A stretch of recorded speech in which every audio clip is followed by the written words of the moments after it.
बिस्मिल्लाहिर्रहमानिर्रहीम। यार ऑफिशियल में खुशामदीद।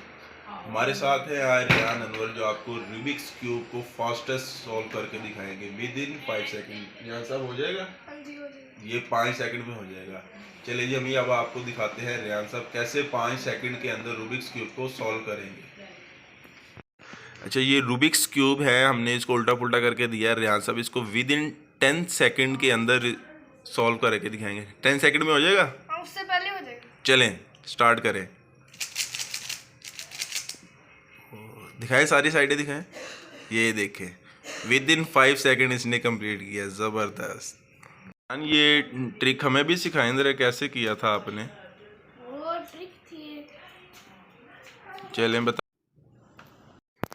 वो ट्रिक मैंने इस तरह की थी कि ये राइट लेयर है, इसे एक बार नीचे करना है, ठीक है, और यहाँ से F और R लेयर, राइट लेयर के ऊपर, फिर ऊपर वाली लेयर को एक बार ऐसे, फिर इनको बार बार करते जाते। अच्छी।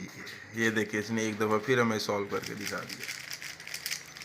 Very well. आपको वीडियो पसंद आई हो तो सब्सक्राइब करें हमारे चैनल को, वीडियो को लाइक और शेयर ज़रूर करें।